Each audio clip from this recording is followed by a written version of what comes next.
Bom, hoje a gente vai falar sobre vulnerabilidades além do óbvio relacionados a criptomoedas. Um pouquinho sobre mim, tá? Meu nome é Andresa, eu sou engenheira de software há 10 anos. Sou bacharel de sistemas de informação, sou formada na área. Sou pernambucana, mas morei em São Paulo por muitos anos, agora eu moro em Floripa. Sou cofundadora da Nox Bitcoin, que é uma empresa especializada em soluções de investimentos em criptomoedas. E sou especialista em cripto há 6 anos. Eu coloquei especialista entre aspas, porque talvez síndrome do impostor, não sei, mas na verdade é porque especialista é um nome muito amplo, né, para as nuances de quem trabalha na área. Então, eu tenho uma empresa que é de cripto e produzo conteúdo já faz alguns anos aí. Fui a primeira pessoa a produzir, na verdade, a primeira mulher a produzir aqui no Brasil. E vamos lá. Antes de entrar, de fato, no tema, né, eu queria trazer essa reflexão aqui para vocês. A blockchain, ela é, de fato, segura? A resposta curta para essa pergunta é sim, a blockchain ela é segura. O que não é seguro é o que cerca ela. São as camadas que se comunicam com a blockchain, tá? E, principalmente, dentro dessas camadas, a gente tem a questão do usuário. Então, do maior ponto de falha dentro da blockchain é o usuário, e a gente vai entender por quê nos próximos slides. Mas por que a blockchain ela é de fato segura, né? Eu acho que o primeiro ponto é a descentralização. Pela primeira vez na história da humanidade, a gente conseguiu atingir consenso através de uma forma descentralizada, sem necessidade de nenhum intermediário. Então, quando a gente tem uma rede, né, quando a gente tem um sistema onde ninguém controla aquilo, ou um algoritmo um matemático controla aquilo, e a gente garante que as informações que estão sendo transacionadas ali, elas são válidas, elas são seguras através do consenso, a gente tem um nível de segurança aí altíssimo. Por quê? Porque o custo para você hackear uma rede dessa, uma blockchain, ele acaba sendo maior do que o custo para você não hackear. E aí a gente entra um pouquinho na parte de teoria dos jogos. Além disso, a blockchain ela é pública, então imagina se, sei lá, você tem o sistema da tua empresa, ele é super seguro, ele existe há dezenas de anos e ele nunca foi hackeado. Mas ele é um sistema privado, é um sistema que tem várias camadas ali de segurança em cima dele. Mas a blockchain não, a blockchain ela é pública, o código dela é aberto, a rede ela é aberta, é super permissiva, qualquer um pode participar da blockchain. Então, ela naturalmente ela foi testada várias vezes, muito mais do que qualquer rede privada que a gente nem sabe da existência, né? Então, é um ponto aí de segurança. Aí, além de pública, ela é transparente, porque qualquer um pode ver o que está acontecendo ali na rede. E devido a essas duas características, ela acaba sendo auditável. E aí ela também opera com o conceito de criptografia, todas as coisas todas as informações que são trocadas dentro da rede, elas são criptografadas, além das chaves envolvidas e etc. Tem também mais um conceitozinho ali de Zero Knowledge Proof, que adiciona mais uma camada de privacidade nas camadas subsequentes da blockchain, tá? Então, então, assim, a gente tem várias características que tornam a blockchain segura. E quando eu falo blockchain, eu falo blockchain de verdade, tá? Eu falo blockchain de criptomoedas de verdade, não shitcoin, não esses golpes que tem por aí, porque aí sim a gente vai discutir a segurança delas, se for o caso.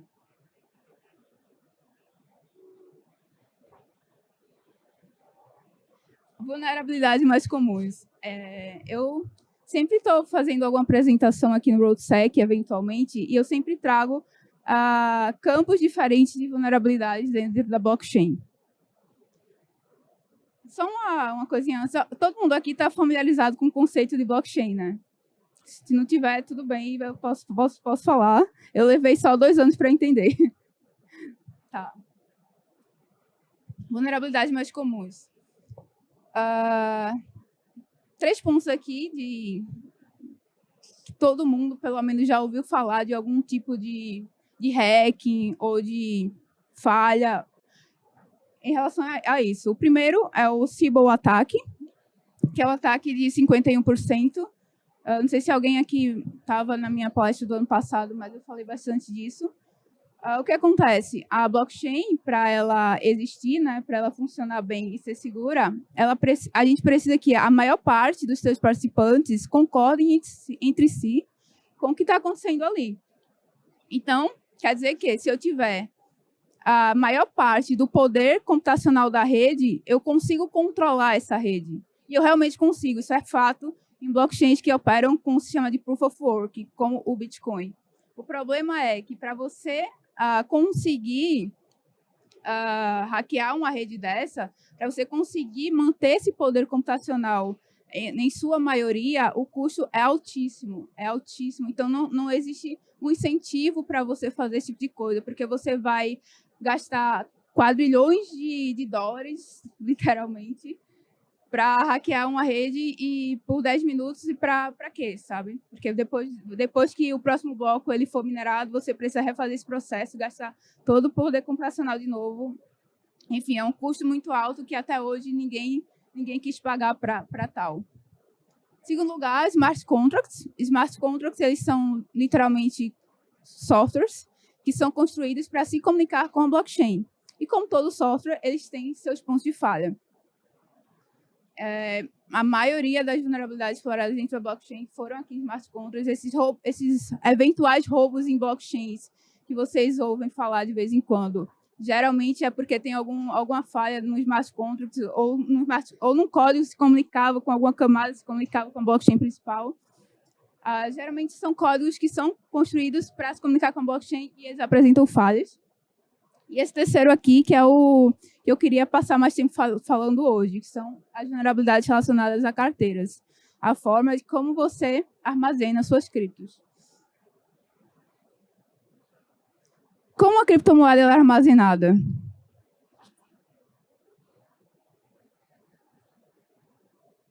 Spoiler, ela não é armazenada. As transações, os registros das transações que são. Não existe um lugar assim no banco de dados dentro da blockchain que diz assim, ó, tu tem 10 bitcoins, tu tem 50 bitcoins. Esse lugar não existe. O que existe são, a blockchain é pública, lá tem todas as transações, lá tem todos os endereços para onde foi o quê. Aí a carteira que armazena a cripto, ela faz essa conta, né? Ela pega quanto foi que chegou naquele endereço e quanto que aquele endereço gastou e diz quanto você tem um saldo. Por isso que a gente faz muito uma comparação, né, de blockchain com o livro-razão, com o Ledger, né, que basicamente é um sistema de contas. Então, a carteira, ela não armazena cripto, gente. Ela gerencia esse saldo e ela gerencia também as chaves que te dão acesso às tuas criptos. A gente vai entender um pouquinho aqui. Então, a carteira ela vai gerenciar essas chaves aqui, ó. Ela vai gerenciar a chave privada, que ela é uma série aleatória, um conjunto de caracteres super aleatórios, de 32 bytes. Aqui eu estou falando da estrutura do Bitcoin, mas as outras criptos é bem parecido. Aí tem a chave pública, que ela deriva da chave privada, tá? E tem o endereço de cripto, que ele deriva da chave pública. A chave privada você tem que manter super escondida, armazene da forma mais privada possível. E o endereço é o que você vai sair distribuindo por aí para você receber suas transações e etc. O endereço, fazendo uma analogia, o que eu gosto de fazer muito, a chave privada é como se fosse a senha do teu e-mail, o endereço é como se fosse, de fato, o teu e-mail que tu vai divulgar para todo mundo te enviar as coisas. Então, o que é que a carteira faz? Ela faz o seguinte, ela só diz assim, ó, esse carinha, eu tenho esse carinha aqui, então eu consigo assinar uma transação dizendo que o meu endereço associado a essa chave privada é realmente meu. E aí eu consigo movimentar os fundos associados. Tem mais uma coisa, além da chave privada, que deve ser mantida privada, que é a frase mnemônica. Como a chave privada ela é um conjunto de caracteres muito difícil de armazenar, de copiar, de lidar, foi-se adicionado esse conceito de frase mnemônica em algumas carteiras. Tá? Então, é essencialmente uma frase com um conjunto de palavras que é fácil de lembrar, que ele simplesmente vai conseguir gerar todas as chaves privadas e chaves públicas e endereços da tua carteira. Então, basicamente, se você conseguir, você fizer o backup dessa chave, você consegue qualquer uma das duas, na verdade, só que na frase mnemônica você consegue recuperar a carteira inteira, na chave privada você vai conseguir recuperar o endereço associado àquela chave privada.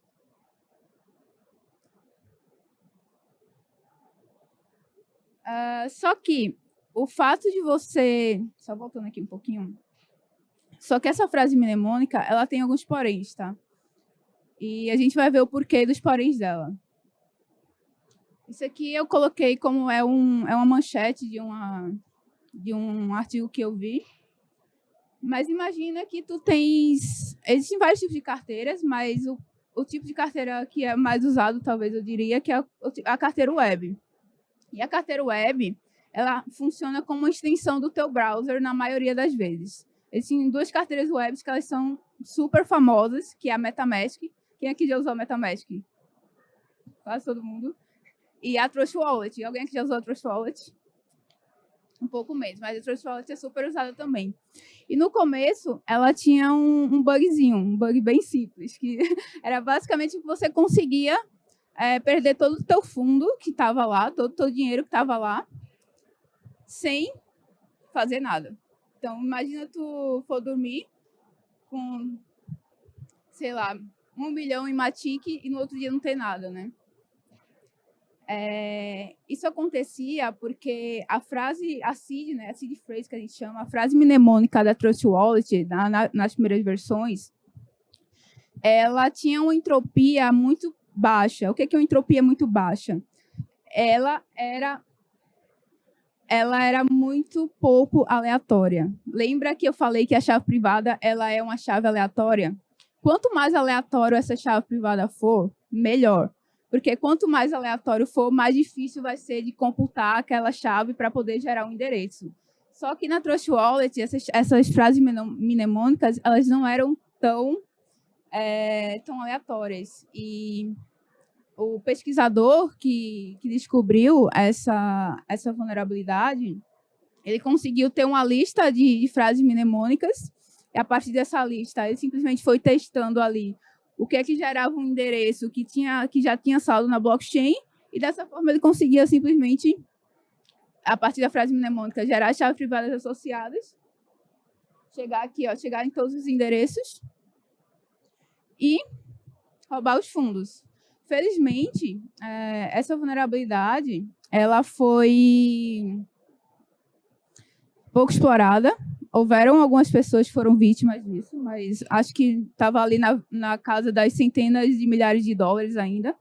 Mas se isso tivesse sido, de fato, explorado, talvez a gente tivesse tido aí um dos maiores roubos da história de cripto da história. Enfim, foi corrigido, tá?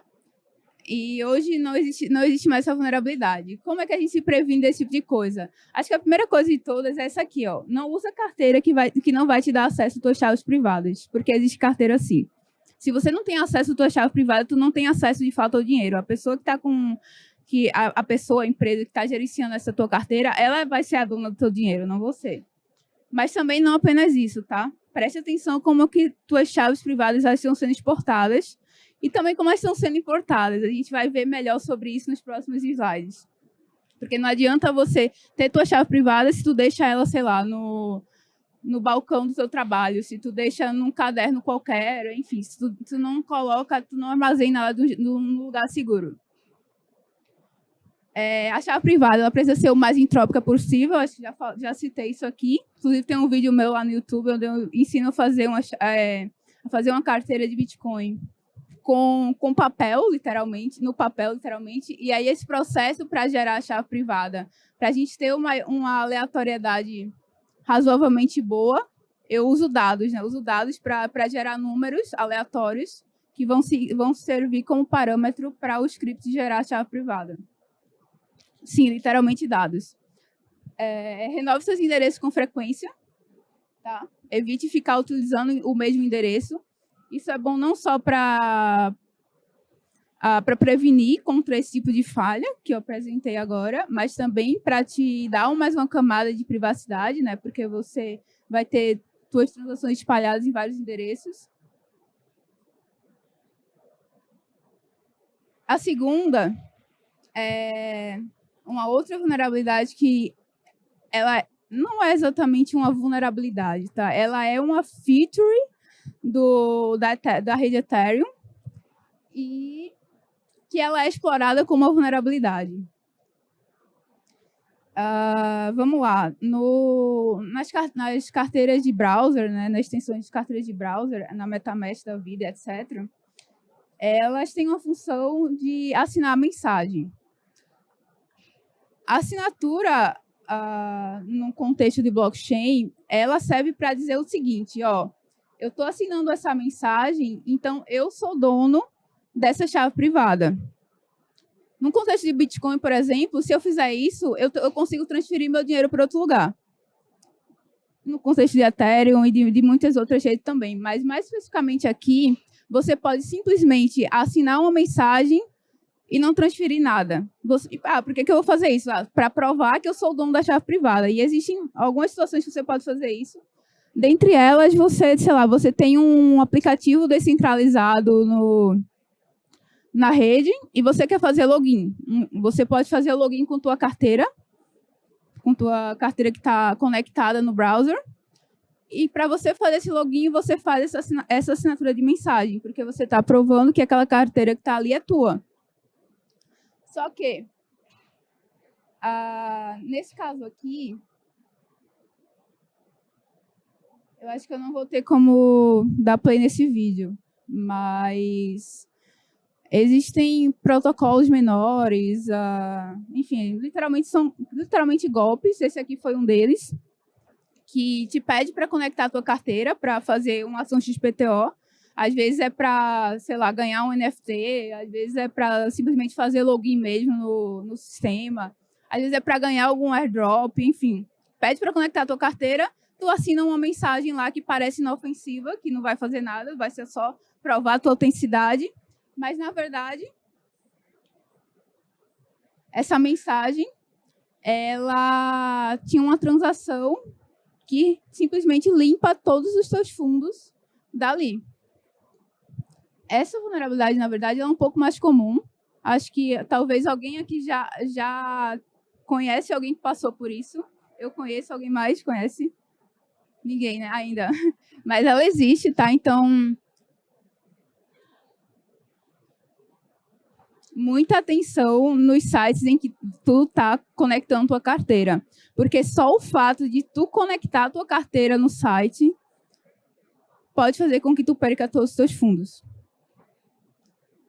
Então, assinar uma mensagem por si não é uma ação insegura, mas você assinar uma mensagem para um lugar malicioso Então, preste muita atenção aonde tu está fazendo isso e não faz em qualquer lugar.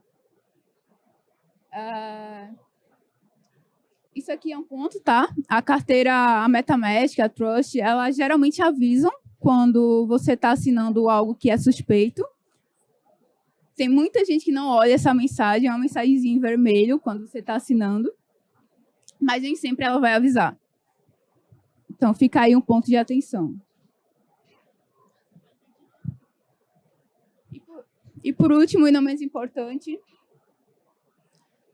a própria MetaMask, ela usa aquele conceito lá que eu falei de frase mnemônica para você recuperar a tua carteira. Então, imagina que tu, sei lá, tá com um computador novo, acabou de baixar a MetaMask e vai importar a tua frase. Quando tu vai importar a tua frase para recuperar a tua carteira lá no browser, tu digita a tua frase, digita a senha e recupera. Bem simples o processo. Mas o que acontecia? antes, até breve isso, tá? Não é um negócio recente, do ano passado. Você, literalmente, você tinha que escrever essa chave, essa frase, lá no browser. Navegadores como o Chrome e o Firefox, o que é que eles fazem? Eles armazenam num arquivozinho de texto de cache tudo que tu coloca em input no browser, tudo, menos senha, óbvio. Mas esse campo aqui não é um campo de senha. Então, essa chave aqui, ela ficou armazenada em algum lugar do teu computador. E os hackers, eles usavam isso para varriam, né, esses arquivos do browser, de cache do browser, para encontrar esse tipo de coisa e roubar teu dinheiro. Outra coisa também, quando você digitava e colocava para exibir, né, para exibir o que você está digitando, existiam também programas, né, maliciosos, vulgos vírus, que conseguiam ver o que estava na tua tela, identificar que isso é uma chave, que isso é relacionado a uma carteira de cripto, uma frase mnemônica relacionada a uma carteira de cripto, e roubava também tua frase mnemônica. Então, isso é bem... Parece algo meio óbvio agora que eu estou falando, né? Mas muita gente caiu. Isso foi consertado. Se vocês forem perceberem, quando vocês baixarem o MetaMask, quando você for importar uma carteira agora, eles pedem para você clicar, né, nas palavras, ao invés de você digitar, literalmente. Mas ainda existem muitas carteiras que fazem isso, tá? Existem carteiras que pedem para tu digitar, literalmente, o que tu tá fazendo. Ou, desculpa, o que é que tu quer recuperar. Então, se alguma carteira está fazendo isso, muda de carteira.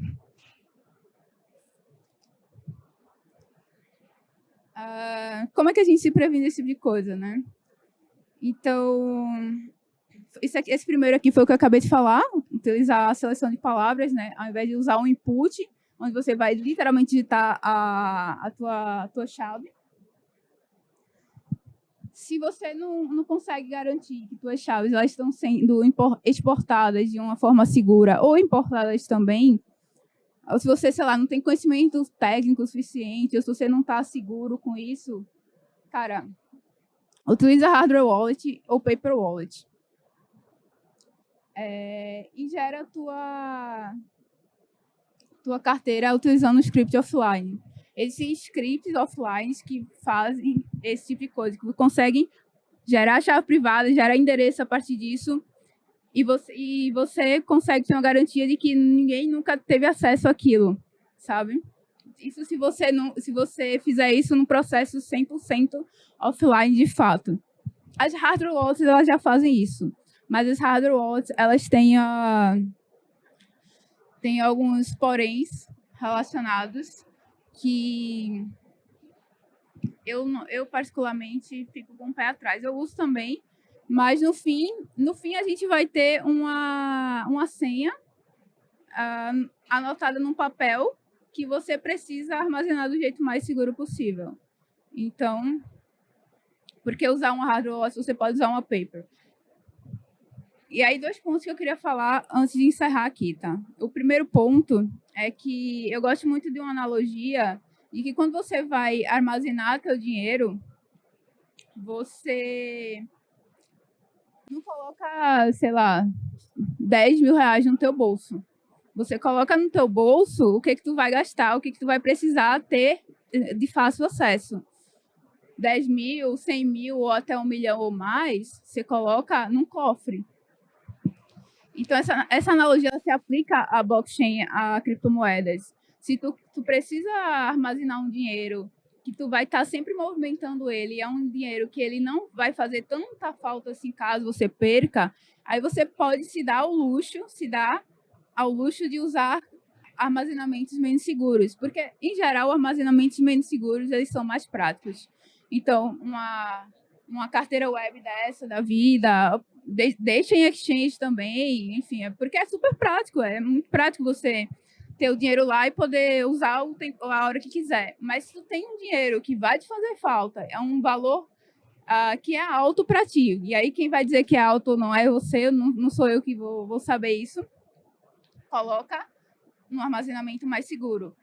Andresa, qual que é o armazenamento mais seguro possível de criptomoedas?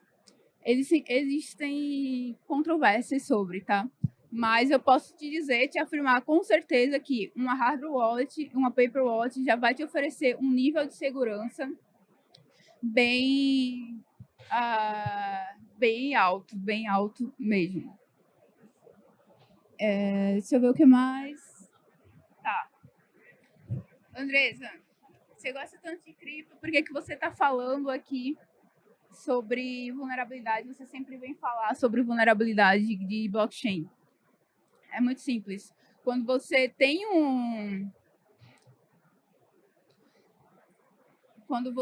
algo que envolve dinheiro, você precisa conhecer os pormenores em relação a isso. Eu também gosto muito de dirigir, mas nem por isso eu não procurei saber quais são os problemas relacionados a você dirigir.